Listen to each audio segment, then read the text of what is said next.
Bom dia, queridos, graça e paz do Senhor, amém? Nós estamos terminando nossa série de meditações a respeito da obra de Cristo, quando ele disse, está consumado. Mas na verdade esse assunto é tão extenso e tão profundo que a gente poderia estar dando continuidade aí durante a semana que vem. Mas o que eu queria dizer para os irmãos hoje é que existe uma dificuldade na mente de muitos cristãos a respeito dessa obra acabada de Jesus Cristo, porque essa obra está ligada à graça de Deus, e a graça de Deus é um dos assuntos menos compreendidos pela igreja de Jesus Cristo, por incrível que pareça. Ao longo da história, denominações históricas, né, se voltaram contra a ideia de que Deus pode ser um Deus tão gracioso, não aceita uma salvação perfeita e graciosa, gratuita da parte de Deus, não aceitam a provisão da graça. Quando Jesus disse está consumado, estava dizendo que ele conseguiu realizar algo jurídico no reino espiritual, no reino de Deus. A morte e a ressurreição dele tem um caráter jurídico muito profundo. O que eu quero dizer com caráter jurídico? É que se Jesus não tivesse morrido e ressuscitado, ele não teria pago um preço diante de Deus para conquistar todos os benefícios que ele acumulou para nós, para que a gente receba de graça, gratuitamente. Eu estou sumarizando isso. Ninguém poderia receber nada de Deus se Jesus não tivesse pago o preço, porque o homem não merecia nada. Essa é a verdade. Todos pecaram, destituídos estão da glória de Deus. Nosso merecimento era a condenação eterna. O que Jesus teve que fazer, ele teve que assumir a natureza humana e pagar o preço vicário, ou seja, o preço substitutivo de um humano. É como se fosse dizer assim, pelo menos um humano prestou. Quem foi esse humano que prestou? Jesus. E porque ele prestou, ele se ofereceu a Deus, falou, eu pago o preço por toda essa moçada aí. Mais ou menos isso, né? Simploriamente, simplisticamente falando, Jesus realizou uma obra jurídica diante de Deus para que a gente tenha acesso a todos os benefícios e privilégios que ele proveu para nós. Em outras palavras, a graça de Deus nos proveu todas as coisas e depois nos é oferecida para que haja redenção da humanidade. Já está provido. Todos os benefícios, todas as coisas que você vai precisar pedir para Deus, né, tudo que você necessita da parte de Deus foi provido pela cruz e pela graça. Se não fosse assim, você não teria nada de Deus. Você não teria nem como chamar Deus de Pai, porque é impossível. O pecador jamais poderia chamar o Deus Santo de Pai, porque ele não era filho de Deus, ele era filho da ira, como diz o apóstolo Paulo, filho do diabo, filho de Satanás, filho do pecado. Já está provido porque no sentido jurídico, Jesus realizou todas as coisas para que eu e você tenhamos acesso pleno a esses privilégios. Se você estudar o livro de Gênesis, você vai ver que José era uma figura de Jesus, no Antigo Testamento, livro de Gênesis. O que José fez? Durante 7 anos ele acumulou provisão e riqueza e mantimento no Egito, para que nos próximos 7 anos de seca, de fome, todo mundo pudesse vir ao Egito e se alimentar da provisão que foi acumulada por José. E José é um tipo de Jesus Cristo. Aquele episódio no Egito não foi um episódio à toa. Foi apenas para simbolizar que um dia Jesus iria fazer a mesma coisa através da sua redenção. Jesus acumulou todos os seus benefícios em nosso favor na obra da cruz do Calvário. Ele conseguiu trazer todas as bênçãos espirituais de Deus para nós e já está provido. É como um banco, né, que agora já está farto, o banco já está lotado de provisão. E agora o que nós fazemos? A gente vem a esse banco somente para retirar, para fazer retirada. Nós não podemos produzir isso, já está acumulado para nós, já está provido. todos os benefícios. Eu vou continuar falando isso a semana que vem. Eu decidi fazer isso agora no meu coração, porque eu sinto que existe a necessidade de dar uma prolongadinha nessa realidade. Já está provido todas as coisas, né? Então, juridicamente, Jesus já realizou essa obra. Mas a gente precisa entender que é pela fé que isso acontece, que a gente pode manifestar aquilo que já está provido por Deus, né? E outra coisa que é importante você saber é que Ele realizou uma obra dentro do nosso espírito e fez um vínculo no nosso espírito a todas essas riquezas espirituais que Ele conquistou para nós. Então, todas essas bênçãos estão no reino do Espírito, na área, na esfera do Espírito.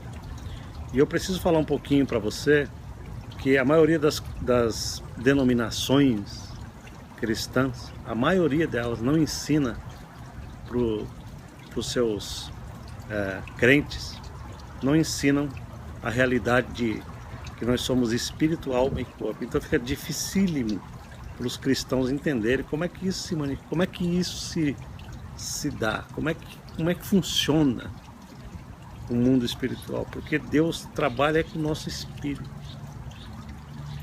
Quando eu falo que a gente tem tudo isso, essas riquezas gloriosas, essa glória toda, muitas vezes você pode olhar para mim e falar assim: eu estou vendo esse pastor aí cheio de ruga no rosto e tal, e onde é que está a glória, né? É porque essa glória é no espírito, né? Se você for vasculhar o seu físico e sua alma, que são as suas emoções e os seus pensamentos, você vai ver que existe inadequações nessas esferas da alma e do corpo, né? Nós precisamos entender que todas as obras que Deus fez, Ele fez primariamente em nosso espírito. É no espírito que nós temos as provisões da graça. Nós somos abençoados com todas as bênçãos espirituais no espírito, no nosso espírito. No espírito nós temos comunhão perfeita com o Espírito Santo. No espírito nós temos uma linguagem toda espiritual, nós podemos orar numa linguagem espiritual, que é do espírito. Paulo fala isso. Ore em espírito, né? Cante em espírito. Quando você faz isso, você faz numa linguagem do espírito, não é da alma, não é da cabeça, não é da mente. Então a nossa relação com Deus primariamente é espírito. Agora, a gente precisa renovar nossa mente, porque a gente não é só espírito. A gente também tem uma alma, um pensamento, um corpo. E a gente sabe que as dificuldades que a gente tem são todas relacionadas com a alma e com o corpo. O cansaço está no corpo, a nossa dificuldade de raciocínio está na mente. Isso atrapalha, né, a glória e o poder que o Espírito quer operar em nós. Então o que Paulo fala é que a gente tem que trazer a nossa mente continuamente, diariamente, a uma renovação, para que o Espírito Santo vá trazendo as suas capacidades para a alma, vai enchendo cada vez mais a medida da alma, cada vez mais, de glória em glória. É como Paulo fala. A nossa transformação de alma é de glória em glória. A nossa transformação do Espírito é instantânea. Foi instantânea. Todo mundo que nasceu de novo, nasceu de uma vez só. O Espírito não precisa de processos. Se você nasceu do Espírito como eu nasci do Espírito, então nós temos certeza de uma coisa, que o nosso Espírito agora mesmo já está pronto para a eternidade. Nós não precisamos mudar nada, não precisamos crescer em caráter, no Espírito, não precisamos mudar nada. A nossa alma é que precisa deste improvement, dessa mudança diária, né? Então, note como que isso, uma coisa está ligada na outra. Jesus fez tudo por nós na cruz e juridicamente nos deu licença e autoridade para a gente participar de todos os benefícios espirituais. Depois, pelo Espírito Santo, Ele realizou uma obra de regeneração do nosso espírito, para que o nosso espírito tenha acesso ao Espírito dele e a gente possa ter conexão com os benefícios alcançados por Ele lá na cruz do Calvário. E agora o que nós fazemos? A gente tem que ter fé nessa realidade e mudarmos o nosso pensamento, a nossa boca tem que estar em harmonia. Deus fala assim: como andarão dois juntos se não houver acordo? É preciso que a gente entre em acordo diário Não é uma vez por mês, uma vez por ano. É todos os momentos do dia. Quando a tua cabeça estiver se desviando da verdade, você traz ela cativa de volta para a realidade do Espírito. Existe uma batalha na mente que você precisa vencer todo dia. A batalha está aqui na sua cabecinha, para que você seja carnal, para que você não seja espiritual. O diabo só tem acesso a esse realm. O diabo só tem acesso a essa fraqueza da alma e da mente humana. Mas no espírito o diabo não consegue penetrar, porque o nosso espírito é poderoso. Nosso espírito tem unção, tem capacidade, tem a vitalidade, o poder da ressurreição já está todo contido no espírito. Aleluia. E infelizmente ninguém ensina isso nas igrejas. São poucos, né? Eu vejo que são muitos poucos que ensinam a verdade do Evangelho da Graça e do poder do Espírito. Infelizmente a igreja vive sofrendo, vive mendigando diante de Deus, não sabe os seus direitos, não conhece como orar, não sabe como se lidar com Deus. Jesus disse assim: os verdadeiros adoradores adorarão o Pai em espírito e em verdade. Espírito e verdade.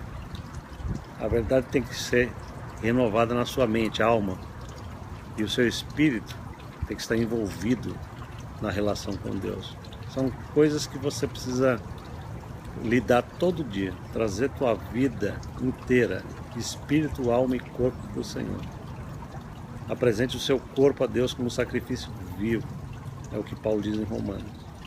Renove a tua mente, e aí você vai experimentando a boa, perfeita e agradável vontade de Deus, todos os dias.